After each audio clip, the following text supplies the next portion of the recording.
Alive and Well STL is a presentation of the St. Louis Regional Health Commission and Rare Gem Productions to build a healthier St. Louis. Power up with the positive. Learn more at oneraregem.com. That's ONERAREGEM.com. Support for Alive and Well STL comes from Beyond Housing, helps entire communities become better places to live. Learn more at beyondhousing.org. The Regional Health Commission works in partnership with regional health sector advocates and stakeholders to improve healthcare access, reduce health disparities, and improve health outcomes for the uninsured and the underinsured in St. Louis City and County. Alive and Well STL with Bethany Johnson-Javois, CEO of the St. Louis Integrated Health Network. Today we are going to continue our conversation about democracy and how our sense of empowerment in a democracy can impact our health, or how a perceived lack of empowerment may have a negative impact on our health. There's a mindset you have to break out of. That's that avoidance that comes from repeated experiences of trauma, repeated experiences of stress, where you're protecting yourself. But we've got to get to a point where we can be uncomfortable and we aren't protecting ourselves. I understand that there are risks, and I think it's really understanding we can break through these barriers. That's how wealth is created. New ideas, innovation, a great deal can come of that. And, the discomfort only lasts a while. And then it becomes the new normal. St. Louis has to be willing to experience some discomfort to find a new normal. We'll be right back.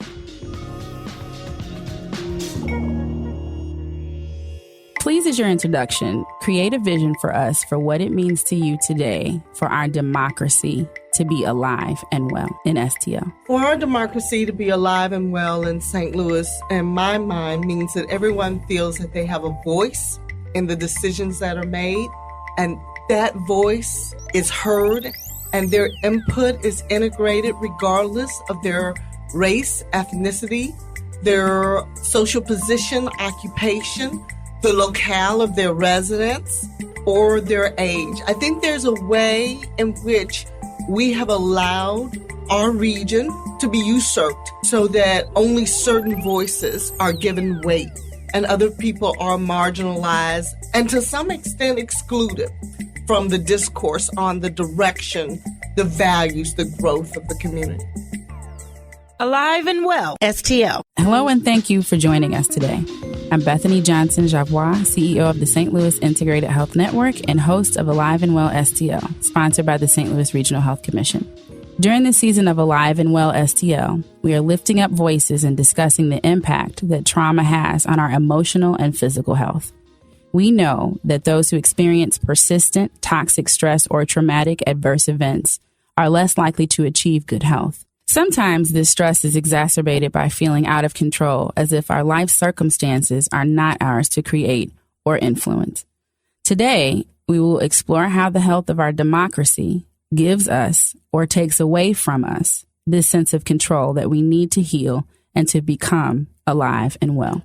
We are continuing this conversation today with Dr. Vetta Sanders Thompson, Associate Professor at the George Warren Brown School of Social Work.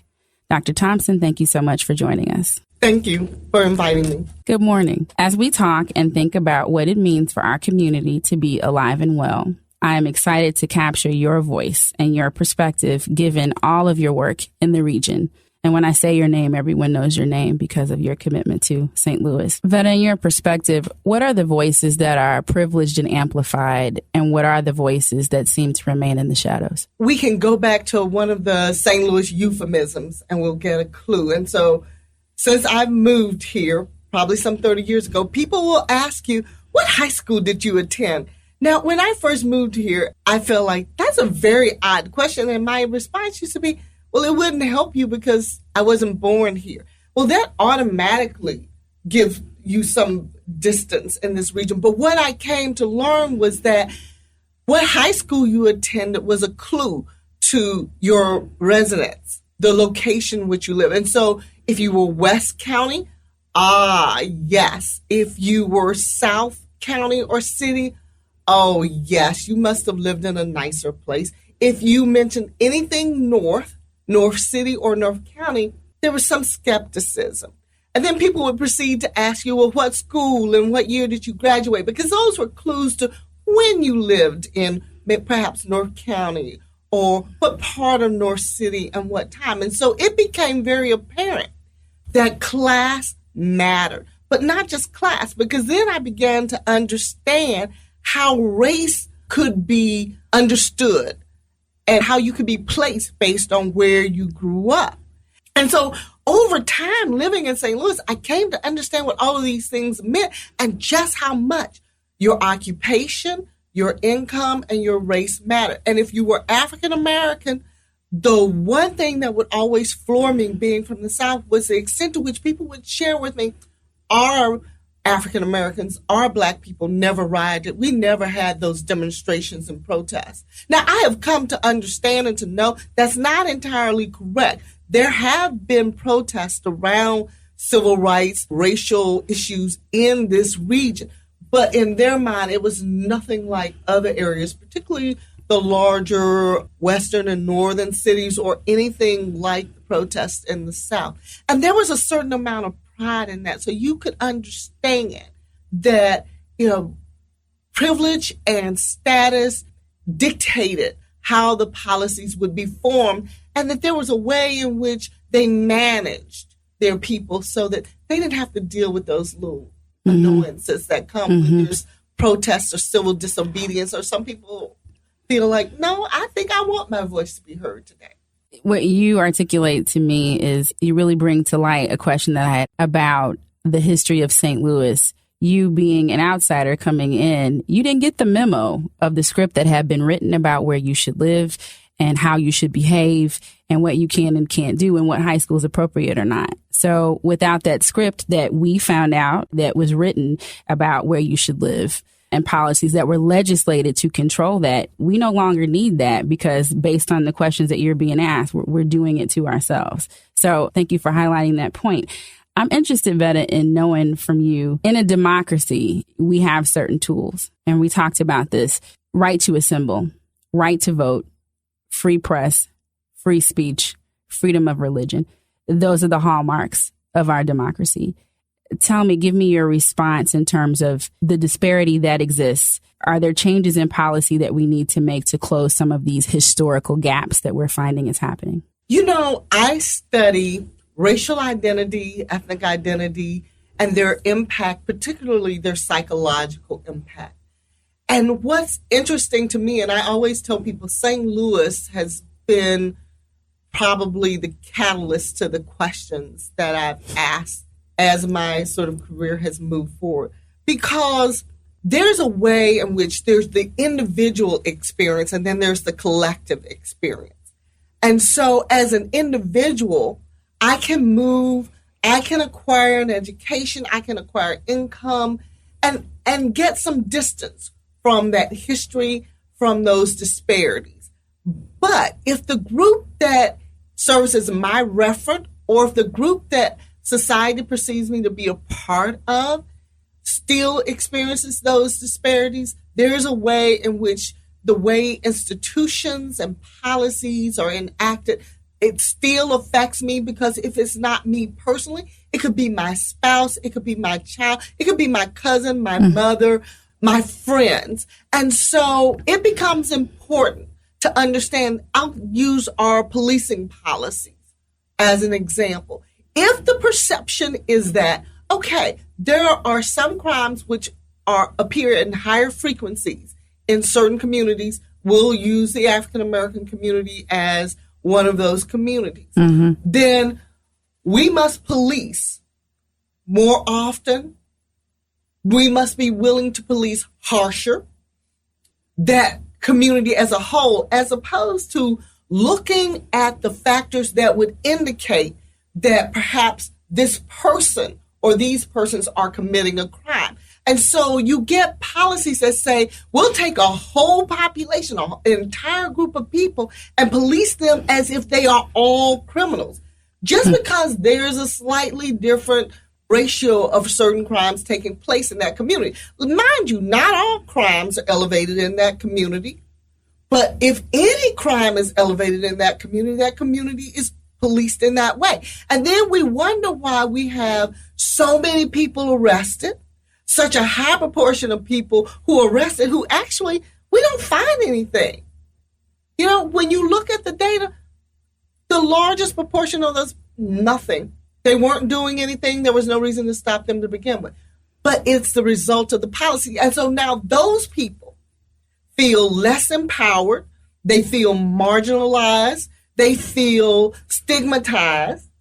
They cannot live their lives entirely free. They must monitor. They self-monitor because they know I'm being watched. I am subject to things that other people are not subject to. That has a psychological impact. When you have one of those experiences, what my research has shown is you're likely to think about that after the event. And it comes up suddenly. And the re-experiencing will lead you to think about other similar incidents and then the incidents of your friends. And what happens over time with that re-experiencing is you become a little bit more vigilant, a little bit more aroused. When you see police or you see people in authority, you become a little bit more suspicious. Okay, why are they around me? Why are they following me? What are they going to do this time? And over time, what people do in response, that's uncomfortable. And what people will do in response, you begin to restrict. You restrict where you will go. You restrict what you will do. You restrict who you might associate with, who you might talk to. These things matter. They affect the way you live. They affect the quality of life.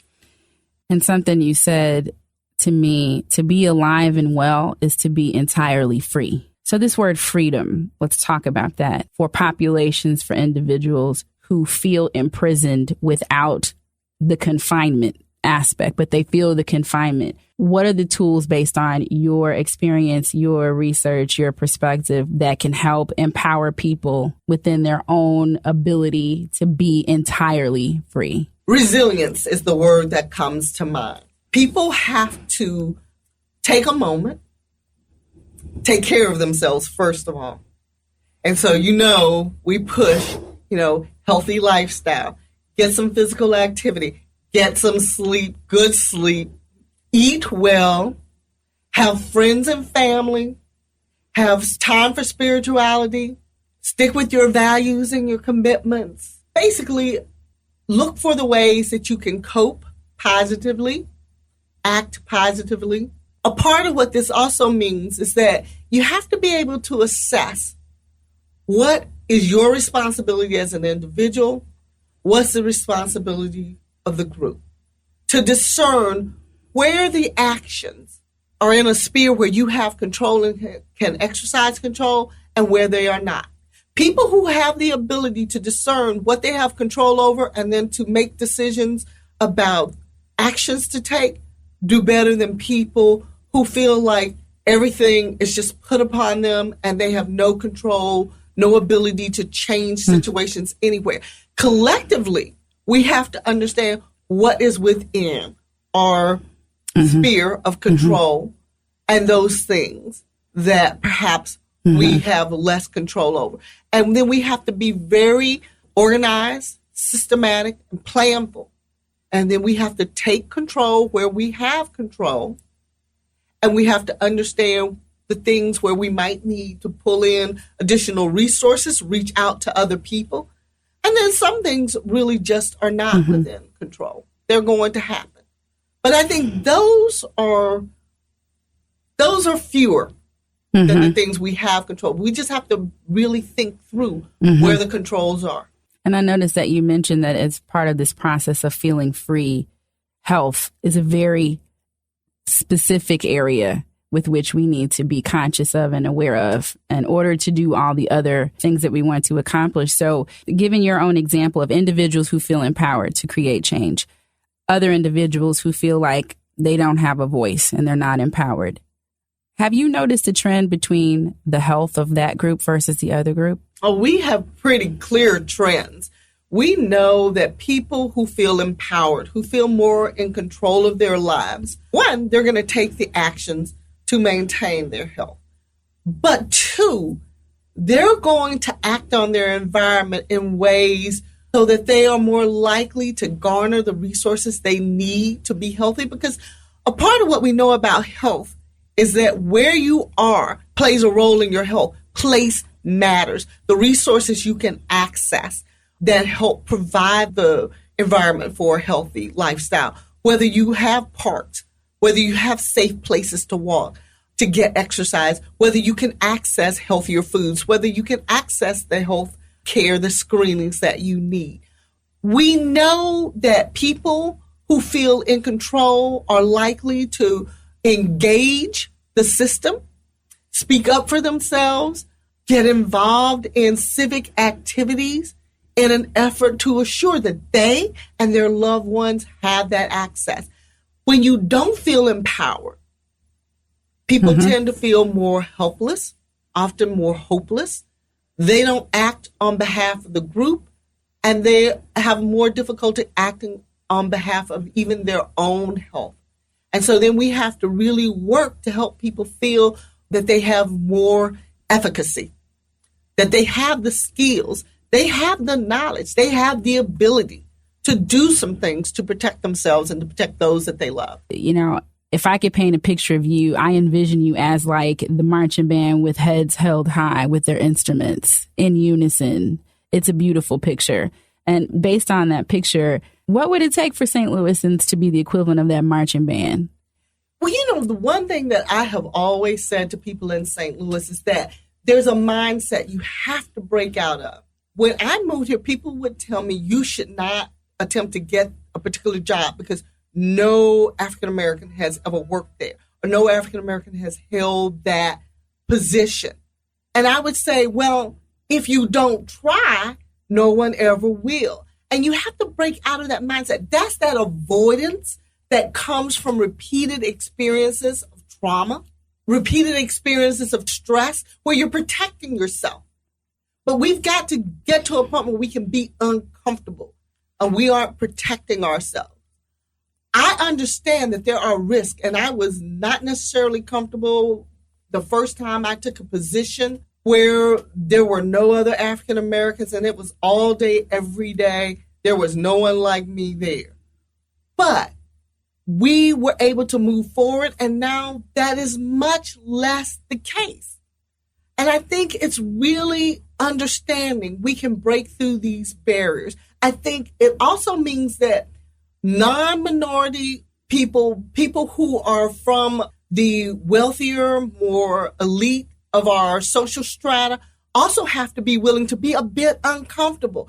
When I was hired, people knew that they would have to tolerate someone who would have different ideas, different views, a different way of doing things, and that they might be uncomfortable. They too tolerated that discomfort. Everyone in this community has to be willing to accept and tolerate some discomfort. We are not all going to have the same ideas and opinions, but from that diversity, we can grow. We can find new ideas. That's how wealth is created. New ideas, innovation, a great deal can come of that. And, you know, the discomfort only lasts a while. And then it becomes the new normal. St. Louis has to be willing to experience some discomfort to find a new normal. What is your personal legacy going to be? Why do you keep fighting so hard? What are you accomplishing? What's the end game here for you? I kind of adopted St. Louis as my home. There's an impact that I want my work to have that I don't feel it has had. Okay. I want to see real change. I want to see a St. Louis where everyone, regardless of race, income, place of residence, has a real opportunity to express their full ability and talents. People thrive when they can contribute. I want a world where people can contribute. You can't do that when people are afraid to interact. You won't hire people from a certain neighborhood, a certain zip code. People in a certain area can't get a really good education.